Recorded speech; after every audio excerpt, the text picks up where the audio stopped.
Hi friends, welcome to my channel.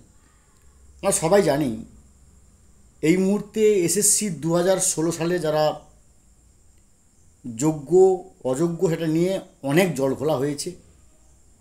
ইতিমধ্যে বিকাশ ভবনের সামনে কোট আনকোট যোগ্য প্রার্থীরা, যোগ্য শিক্ষক শিক্ষিকারা যারা নিজেদেরকে যোগ্য বলে বলছেন বা যাদের নামে কোনো কিছু অভিযোগ এ পর্যন্ত নাই, ওনারা দিনের পর দিন ওই বিকাশ ভবনের সামনে পড়ে আছে। এটা দাদা হিসেবে বা সিনিয়র টিচার হিসেবে নিঃসন্দেহে একটা দৃষ্টিকটু এবং ওদের প্রতি আমরা সমবেদনাপূর্ণ। কিন্তু সুপ্রিম কোর্টের নির্দেশ তো আর আমরা কেউ অমান্য করতে পারি না। এখন প্রশ্ন হচ্ছে, সরকার বা এসএসসি রিভিউ পিটিশন নিয়ে এতটা আশাবাদী কেন, তার ব্যাখ্যা আজকে করব। তিনটি বিষয় মূলত, আরও অনেক বিষয় আছে, তিনটি বিষয় মূলত এই যে স্ট্র্যাটেজিতে এসএসসি বা ওয়েস্ট বেঙ্গল গভর্নমেন্ট এগোচ্ছে, সেই স্ট্র্যাটেজিগুলো কী না, প্রথম হচ্ছে ক্যান্সারাস ইনকামবেন্ট। কার নাম ক্যান্সারাস ইনকামবেন্ট না, সবাই জানি 25,753 জন এই এসএসসি 2016 সালে নিযুক্ত হয়েছিল। গ্রুপ সি, গ্রুপ ডি, নবম দশম এবং 11-12 এই চারটে সেকশন নিয়ে, চারটে সেগমেন্টস নিয়ে 25,753 জন শিক্ষক শিক্ষিকা গ্রুপ সি গ্রুপ ডি নিযুক্ত হয়েছিল। তার মধ্যে একজনই মাত্র ক্যান্সার পেশেন্টকে সিঙ্গেল জাজমেন্টে, যিনি এখন এক্স জাস্টিস, তিনি ওনাকে পালন করে 25,752 জন শিক্ষক শিক্ষিকাকে তাদের চাকরিকে এক প্রকার বিশাল বড় প্রশ্নচিহ্নে ফেলে দিয়েছে। এবং সেটা ডিভিশনাল বেঞ্চেও বহাল ছিল, সুপ্রিম কোর্টেও বহাল ছিল। এবার এসএসসি এবং স্কুল সার্ভিস সরকার ওই পয়েন্টে এগোচ্ছে যে ক্যান্সারাস পেশেন্ট বা ক্যান্সারাস ইনকামবেন্ট শুধু তো একজন নয়, আরও অনেকে আছে যাদের মেডিকেল রিপোর্ট গভর্নমেন্ট এবং এসএসসি রেডি করছে যে ইনি যদি মরণাপন্ন হয়, ইনি যদি ইনার উপর সিম্প্যাথি ট্রিট করা হয়, তাহলে আরও সবার প্রতি সিম্প্যাথি ট্রিট করা উচিত। তার মানে রিভিউ পিটিশনের প্রয়োজন আছে। এই একটা পয়েন্ট নিয়ে এগোচ্ছে প্রথম পয়েন্ট।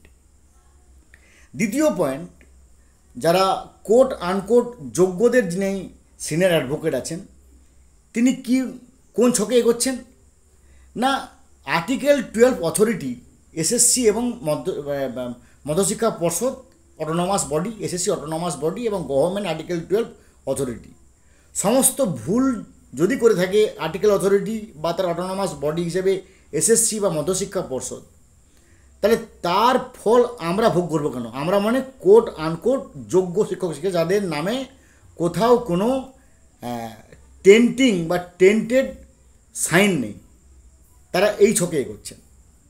2 নম্বর। 3 নম্বর, এসএসসি বা মধ্যশিক্ষা পর্ষদ বা সরকার তারা যে পয়েন্টে এগোচ্ছে যে এই রিভিউ পিটিশন অত্যন্ত ইম্পর্ট্যান্ট। এই রিভিউ পিটিশনের উপর নির্ভর করছে পশ্চিমবঙ্গে সরকারের বা পশ্চিমবঙ্গের আগামীর এডুকেশন সিস্টেম। এবং আমরা সবাই জানি 31শে মে তার একটা কালমিনেটিং পয়েন্ট দেওয়া আছে, যেখানে 31শে মের মধ্যে বিজ্ঞপ্তি জারি করতে হবে। মনে হবে তাহলে সরকার এখনও পর্যন্ত বিজ্ঞপ্তি প্রকাশ করছে না কেন? তাদের কাছে কি কোনো কিছু আশার আলো আছে? আশার আলোটা কি দেখতে পাচ্ছে গভর্নমেন্ট বাই এসএসসি না? যদি আমরা সবাই জানি যে কখনো কিন্তু রিভিউ পিটিশন ওপেন কোর্টে হয় না, প্রথমে জাস্টিসের চেম্বারে হয়। এখানে কি ব্যাপারটা হয়েছে না, একজন চিফ জাস্টিস বা জাস্টিস এই অর্ডারটা দিয়েছেন। আইনের ভাষায় বলা আছে 137 সংবিধান 137 নম্বর ধারায় বলা আছে রিভিউ পিটিশন নিয়ে। সেখানে যদিও বলা আছে পরপর 3টে তার প্যারামিটার আছে, 3টে প্যারামিটারের মধ্যে 2 নম্বর প্যারামিটারটা অত্যন্ত গুরুত্বপূর্ণ, যে অ্যাপারেন্টলি এরর বা error apparent on the face of record.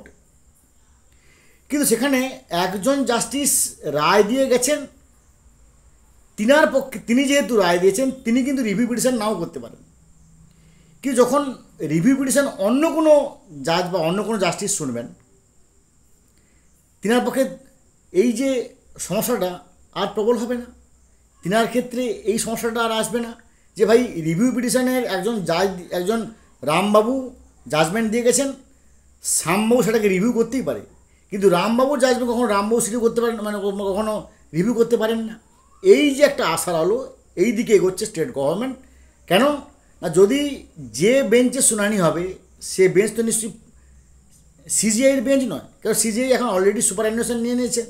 তাহলে অন্য যে বেঞ্চে একটা রিভিউ হবে, যদি কোনো না কোনোভাবে প্রমোট করে হোক, ইন্সপায়ার করে হোক, ইনস্টিগেট করে হোক, কিংবা আর্নেস্ট রিকোয়েস্ট করে হোক, এই মামলাটাকে চেম্বার থেকে ওপেন কোর্টে একবার নিয়ে আসা যায়, তাহলে ওপেন কোর্টে যেই মুহূর্তে আসবে সেই মুহূর্তে যদি 31শে মে 2025 একদিন আগেও আসে বা দুদিন আগেও যদি ওপেন কোর্টে সিদ্ধান্ত হয়, তার সঙ্গে সঙ্গে সরকার আবারও একটা আবেদন করবে যে তাহলে এই 31শে মের সীমাটা বাড়িয়ে দেওয়া হোক। কী বললাম নিশ্চয়ই বুঝতে পারছেন? এই যে সূত্রতে স্টেট গভর্নমেন্ট এগোচ্ছে, যে যদি যে কোনোভাবে রিভিউ পিটিশান এটাকে জাস্টিসদের চেম্বার থেকে ওপেন কোর্টে নিয়ে আসতে হবে, any hook or any crook, by any how or by any means, একবার ওপেন কোর্টে যদি নিয়ে আসতে পারি, তা সে ওপেন কোর্টে যখন সিদ্ধান্ত হবে আবারও এখন ডেট পে ডেট, তারিখ পে তারিখ, মাসের পর মাস আলোচনা হবে। সুতরাং সেখানে যদি আমি একটা অ্যাপ্লিকেশন করে দিই যে 31শে মে 2025 মধ্যে এটা মানে করতে হবে, এই যে বিজ্ঞপ্তি, দয়া করে এটাকে সীমাটা বাড়িয়ে দেওয়া হোক, জুলাই মাস বা জুন মাস বা জুলাই, তারা সরকার সময় পেয়ে গেল।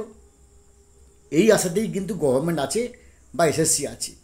কিন্তু আমরা সবাই জানি যে মডিফিকেশান অ্যাপ্লিকেশান যেভাবে মধ্যশিক্ষা পর্ষদ করেছে, এটা কিন্তু এক প্রকার কফিনে প্রথম পেরেক পোতা হয়ে গেছে।